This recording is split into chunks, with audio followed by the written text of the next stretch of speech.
വിശദമായി നോക്കാം. തൃശൂർ ചാലക്കുടിയിൽ പട്ടാപ്പകൽ ബാങ്ക് കൊള്ള. ഫെഡറൽ ബാങ്കിന്റെ പോട്ട ശാഖയിലാണ് കത്തി കാണിച്ച് ഭീഷണിപ്പെടുത്തി പണം കവർന്നത്. അക്രമി ഗ്ലാസ് തല്ലി തകർത്ത ശേഷം പണം കവരുകയായിരുന്നു. ബൈക്കിലെത്തിയ അക്രമിയാണ് കവർച്ച നടത്തിയത്. 15 ലക്ഷം രൂപയാണ് നഷ്ടപ്പെട്ടിരിക്കുന്നതെന്ന് അധികൃതർ അറിയിച്ചു. ആജ്ഞ രവീന്ദ്രൻ കൂടുതൽ വിവരങ്ങൾ നൽകും. ആജ്ഞ, പട്ടാപ്പകലാണ് സംഭവം. ബാങ്കിലെത്തി കത്തി കാണിച്ച് ഭീഷണിപ്പെടുത്തി 15 ലക്ഷമാണ് ഇയാൾ തട്ടിയെടുത്തിരിക്കുന്നത്. ഈ പ്രതിയുടെ CCTV ദൃശ്യങ്ങളൊക്കെ പോലീസിന് ലഭിച്ചിട്ടുണ്ട്.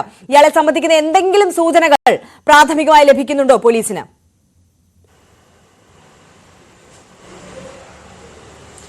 അതെ, ഇതുവരെ അതാര് എന്നുള്ളതിൽ വ്യക്തത വന്നിട്ടില്ല. ഇനി മലയാളിയാണോ അതല്ല ഇതര സംസ്ഥാന തൊഴിലാളിയാണോ എന്നുള്ള കാര്യത്തിലൊന്നും വ്യക്തത വന്നിട്ടില്ല. 2 കാലോട് കൂടിയാണ് ഇത്തരത്തിൽ അക്രമി ബാങ്കിന്റെ കൗണ്ടറിലെത്തിയ ശേഷം കസേരയെടുത്ത് ഗ്ലാസുകൾ തല്ലി തകർത്ത ശേഷം കവർച്ച നടത്തിയത്. 15 ലക്ഷം രൂപയാണ് ബാങ്കിൽ നിന്നും കവർച്ച നടത്തിയത്. കത്തിക്കാട്ടി ജീവനക്കാരെ ഭീഷണിപ്പെടുത്തിയ ശേഷമാണ് പണം കവർന്നത്. കിട്ടിയ പണമൊക്കെ വാരി ബാഗിൽ കയ്യിലുണ്ടായിരുന്ന ബാക്ക് പാക്കിൽ നിറച്ച ശേഷം പുറത്തേക്ക് പോവുകയായിരുന്നു എന്ന് തന്നെയാണ് ദൃക്സാക്ഷികൾ പറയുന്നത്. ഈ സമയത്ത് ജീവനക്കാർ ഭക്ഷണം കഴിക്കാൻ വേണ്ടി പുറത്തേക്ക് പോകുന്ന ഒരു സാഹചര്യത്തിൽ ബാങ്കിൽ അധികം ഉപഭോക്താക്കൾ ഉണ്ടായിരുന്നില്ല. അങ്ങനത്തെ ഒരു അതായത് കൂടുതൽ ബിസിനസ് ഡീലുകൾ നടന്നിരുന്ന സാഹചര്യത്തിലല്ല ബാങ്കിൽ കവർച്ച നടന്നിരുന്നത്. ജീവനക്കാർ മാത്രമേ ഉണ്ടായിരുന്നുള്ളൂ എന്നാണ് വ്യക്തമാകുന്നത്. ഇത്തരം അതായത് പുറത്തുനിന്ന് വരുന്ന ഈ റോഡ് തന്നെ, അതായത് ചാലക്കുടി പോട്ടയിലാണ് സംഭവം ഉണ്ടായിരിക്കുന്നത്. പോട്ട പള്ളിക്ക് തൊട്ടടുത്ത് തന്നെയുള്ള ബാങ്കിൽ, ഫെഡറൽ ബാങ്കിന്റെ ശാഖയിലാണ് ഇത്തരം മോഷണം ഉണ്ടായിരിക്കുന്നത്.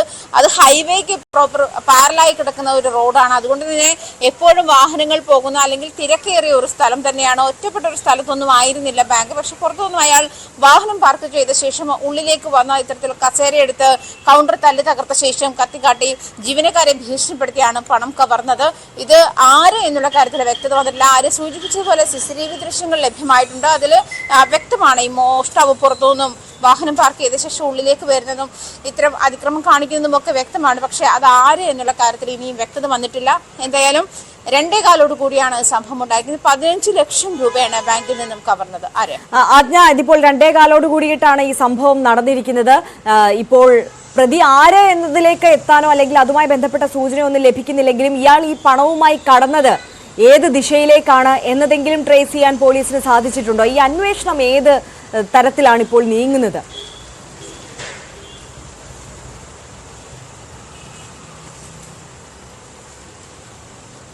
തൊട്ടടുത്തുള്ള കടകളിലെ CCTV ദൃശ്യങ്ങൾ അല്ലെങ്കിൽ റോഡിൽ ഈ പറഞ്ഞതുപോലെ ചാലക്കുടി പോട്ട ജംഗ്ഷനിലാണ് ഈ സംഭവം ഉണ്ടായിരിക്കുന്നത്. തൊട്ടടുത്തുള്ള കടകളിലെ CCTV ദൃശ്യങ്ങളൊക്കെ പോലീസ് പരിശോധിച്ച് വരുന്നുണ്ട്. ഇത് ബാങ്കുമായിട്ട് ബന്ധപ്പെട്ട അല്ലെങ്കിൽ തൊട്ടടുത്തുള്ള CCTV ദൃശ്യങ്ങൾ മാത്രമേ കിട്ടിയിട്ടുള്ളൂ. ഒരുപക്ഷെ ആ റോഡിലേക്ക് ഈ പറഞ്ഞ പോലെ അക്രമി ഏത് ഡയറക്ഷനിൽ വന്നു, ഏത് ഡയറക്ഷനിൽ പോയി എന്നുള്ള കാര്യത്തിൽ വ്യക്തത ഇനിയും പോലീസിന് വരേണ്ടത്. ഇത് ആരാണ് അല്ലെങ്കിൽ ഏത് സാഹചര്യത്തിലാണ് ബാങ്കിലേക്ക് വന്നത്? ബാങ്ക് കൊള്ള നടത്താൻ നേരത്തെ പദ്ധതി ഇട്ടിരുന്നോ? അതല്ലെങ്കിൽ മുന്നിൽ അയാളോടൊപ്പം കൂടുതൽ ആളുകൾ ഉണ്ടായിരുന്നു? ഇത്തരം കാര്യങ്ങളൊക്കെ ഇനിയും കൃത്യത വരേണ്ടതുണ്ട്, അല്ലെങ്കിൽ ഇതിൽ ഇനിയും വ്യക്തത വരേണ്ടതുണ്ട്. ആ ഒരു സാഹചര്യത്തിലാണ് പോലീസ് ഉള്ളത്. എന്തായാലും ഇതുമായി ബന്ധപ്പെട്ട അന്വേഷണങ്ങൾ ഊർജിതമാക്കിയിട്ടുണ്ട് എന്നാണ് ചാലക്കുടി പോലീസ് അറിയിക്കുന്നത്.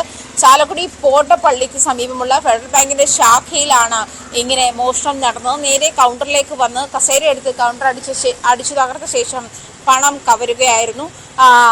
CCTV ദൃശ്യങ്ങൾ, ഇപ്പോൾ ബാങ്കിലെത്തിയ CCTV ദൃശ്യങ്ങൾ അല്ലെങ്കിൽ ബാങ്കുമായി ബന്ധപ്പെട്ടുള്ള CCTV ദൃശ്യങ്ങളാണ് പോലീസ് പരിശോധിച്ച് വരുന്നത്. അത് മലയാളിയാണോ അതല്ലെങ്കിൽ ഇതര സംസ്ഥാന തൊഴിലാളിയാണോ എന്നുള്ള കാര്യത്തിൽ ഇനിയും വ്യക്തത വരേണ്ടതുണ്ട്. തീർച്ചയായും.